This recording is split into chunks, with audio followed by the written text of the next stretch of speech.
আজকের টপিক সামাজিকীকরণ বলতে তুমি কি বোঝো। উপযুক্ত উদাহরণ সহ সামাজিকীকরণের মাধ্যমগুলি আলোচনা করো, অথবা সামাজিকীকরণের সংজ্ঞা দাও। সামাজিকীকরণের বিভিন্ন মাধ্যমগুলি সম্পর্কে আলোচনা করো। এখানে এতগুলো প্রশ্ন অথবা দিয়ে উল্লেখ করার কারণ হলো পশ্চিমবঙ্গের বিভিন্ন ইউনিভার্সিটিতে এই প্রশ্ন বিভিন্নভাবে করা হয়েছে, যার উত্তর প্রায় একই হবে। তাই সেই সমস্ত প্রশ্নগুলিকে এক জায়গায় এনে সাজানো হয়েছে। Importance of question, very very important. Paper or course, introductory sociology, introducing sociology, introduction to sociology.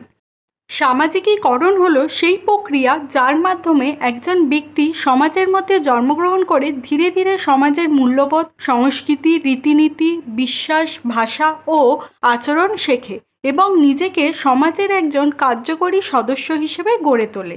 সামাজিকীকরণের বিভিন্ন মাধ্যম। সামাজিকীকরণের প্রক্রিয়া বিভিন্ন মাধ্যম বা সংস্থার মাধ্যমে সম্পূর্ণ হয়। এই মাধ্যমগুলো ব্যক্তি জীবনে গুরুত্বপূর্ণ ভূমিকা পালন করে এবং তাদের আচরণ ও ব্যক্তিত্বকে প্রভাবিত করে। প্রধান মাধ্যমগুলো হলো পরিবার। পরিবার হলো সামাজিকীকরণের সবচেয়ে গুরুত্বপূর্ণ এবং প্রাথমিক মাধ্যম।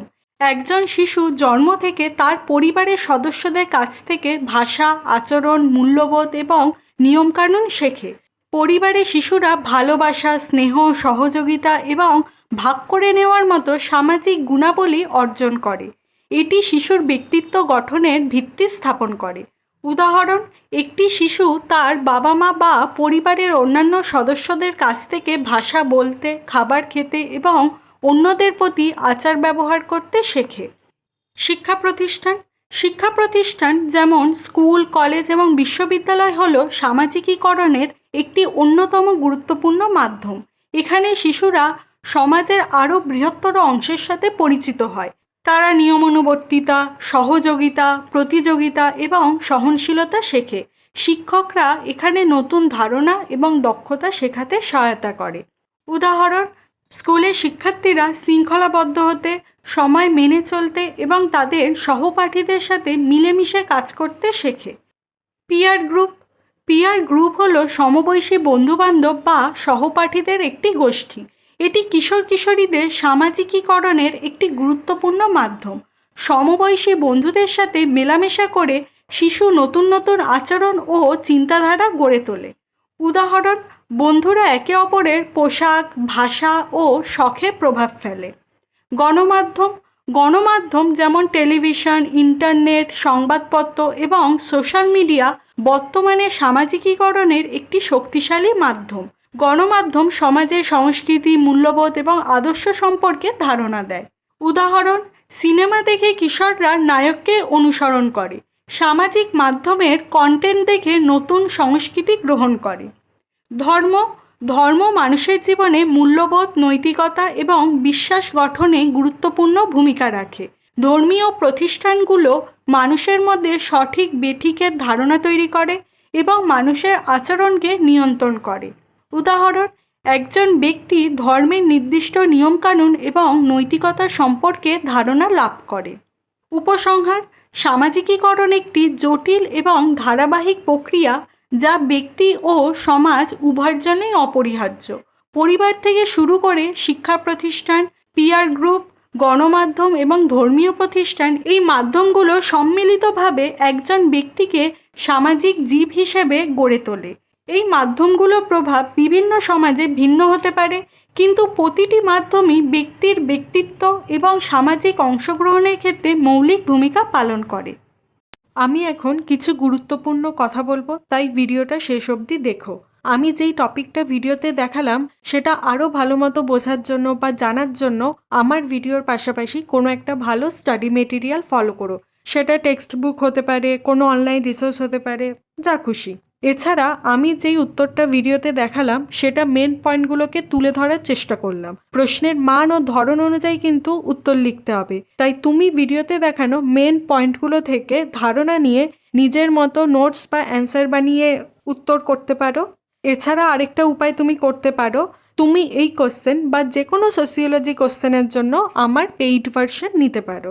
পেইড ভার্সনে বেনিফিট কী আছে? তুমি পেইড ভার্সনে প্রিমিয়াম কন্টেন্ট পাবে, যেমন বেশি আর বেটার কন্টেন্ট পাবে, প্রতিটা কোশ্চেনে একটা স্ট্যান্ডার্ড অ্যান্সার পাবে, যেই অ্যান্সারটা তুমি পড়ে আর বুঝে এক্সামে লিখতে পারলে পরীক্ষায় একটা ভালো মার্কস এক্সপেক্ট করতে পারো। কিছু কোশ্চেনে অ্যান্সারের সাথে ফ্লো চার্ট, টেবিল, ডায়াগ্রাম এগুলোও পাবে, যেটা ইউজফুল আর হেল্পফুল হবে তোমার জন্য। আমি চেষ্টা করেছি পেইড ভার্সনটা যতটা স্টুডেন্ট ফ্রেন্ডলি করা যায়, যাতে তোমার পড়তে, বুঝতে আর মনে রাখতে সুবিধে হয়। এরকম আরও অনেক ফিচার্স আছে পেইড ভার্সনে, যেটা ফ্রি ভার্সনে থাকলেও লিমিটেড। শেষে টেস্টিমোনিয়াল হিসেবে বলতে পারি আমি নিজেও এই নোটসগুলো পড়ে 75%-এর ওপর পেয়েছি। ইনফ্যাক্ট আমি নিজের সময় এত এফর্ট দিয়ে নোটস বানাইনি যতটা এখন এফর্ট দিয়েছি, কারণ আমি চেয়েছি তোমাকে যতটা ভালো কন্টেন্ট বা নোটস প্রোভাইড করা যায়। পেইড ভার্সন কেমন হতে পারে সেটা দেখার জন্য ডেসক্রিপশন বক্সে ট্রায়াল ভার্সনের লিঙ্ক দিয়ে দেবো, সেখানে কিছু কন্টেন্ট থাকবে, সেটা দেখতে পারো। এবার পেইড ভার্সন কিনতে যদি কেউ ইন্টারেস্টেড থাকো, তাহলে ওপরের ডান দিকে আই বাটনে ডেডিকেটেড একটা ভিডিও দেওয়া আছে, সেটা দেখতে হবে। তুমি এই ভিডিওতে দেখানো উত্তরটা বা কন্টেন্টটা কোথায় আর কিভাবে পাবে? তুমি এই ভিডিওতে দেখানো উত্তরটা বা কন্টেন্টটা আমার ওয়েবসাইটে পেয়ে যাবে। ওয়েবসাইটের লিঙ্ক ডেসক্রিপশন বক্সে পেয়ে যাবে। এছাড়া আমার ওয়েবসাইটে অনেক কোশ্চেন অ্যান্সার অলরেডি পোস্ট করা আছে, তাই অন্য যে কোনো প্রশ্নের উত্তরের জন্য তুমি সরাসরি সার্চ বারে গিয়ে সার্চ করে নিতে পারো যেই টপিকটা তোমার লাগবে। কয়েকটা কিওয়ার্ড দিলেই সেই অনুযায়ী কোশ্চেন অ্যান্সার চলে আসবে। এছাড়া ওয়েবসাইটে কী কী পোস্ট বা কন্টেন্ট আছে সেটা জানার জন্য তোমাকে লিস্ট অফ পোস্টে ক্লিক করতে হবে। এখানে তুমি একসাথে সব ডিটেলড ইনফরমেশন পেয়ে যাবে। এক্ষেত্রে আমি একটা ছোট্ট কথা বলে রাখি, কখনো ভিডিও পাবলিশ করার পর আমার উত্তরে বা কন্টেন্টে কিছু চেঞ্জেস বা নতুন কোনো ইনফরমেশান অ্যাড করার হলে সেগুলো আমি ওয়েবসাইটে চেঞ্জ বা আপডেট করে আসি, ভিডিওতে আর করতে পারি না, তাই ওয়েবসাইটটা মাঝে মধ্যে ভিজিট করো। এছাড়া আমি সোসিওলজি আর স্টাডি রিলেটেড বিভিন্ন টপিকের ওপর ভিডিও করি, সেগুলো জানার জন্য তুমি আমার চ্যানেলে গিয়ে প্লেলিস্টটা দেখে আসতে পারো। আরেকটা কথা, যারা বাংলায় পড়াশোনা করো তারা বাংলার সাথে ইংলিশ ভার্সনটা একবার দেখো, কারণ মাঝে মধ্যে বাংলা পরিভাষাগুলো সব জায়গায় এক থাকে না, আর কিছু ক্ষেত্রে ইংলিশ ল্যাঙ্গুয়েজে কোশ্চেন পেপার হয়। তো আমি রেকমেন্ড করব ইংলিশ ভার্সনটাও একবার দেখো। আমার সাথে যদি যুক্ত হতে চাও তাহলে ফেসবুক আর হোয়াটসঅ্যাপের লিঙ্ক ডেসক্রিপশন বক্সে দেওয়া আছে, যুক্ত হতে পারো। এছাড়া আমার একটা রিকোয়েস্ট আছে, আমি ডেসক্রিপশন বক্সে একটা গুগল ফর্মের লিঙ্ক দেব, যেখানে তুমি কলেজের কোন ইয়ারে পড়ো বা কোন টপিকের ওপর ভিডিও চাইছো এই ধরনের কিছু প্রশ্ন থাকবে, সেগুলোর উত্তর দিলে আমি তোমাদের রিকোয়ারমেন্টটা ভালো মতো বুঝতে পারবো, সেই অনুযায়ী আরও ভিডিও করতে পারবো। শেষে বলবো, তোমার যদি কোনো ডাউটস থাকে বা কোনো সাজেশন থাকে তাহলে কমেন্ট করো। ভিডিওটা হেল্পফুল লাগলে লাইক করো, শেয়ারও করতে পারো, আর চ্যানেলটাকে সাবস্ক্রাইব করে রাখো সোসিওলজি অ্যান্ড স্টাডি রিলেটেড কন্টেন্টের জন্য। এই ভিডিওটা তুমি যদি এই অবধি দেখে থাকো তাহলে অসংখ্য ধন্যবাদ সঙ্গে থাকার জন্য।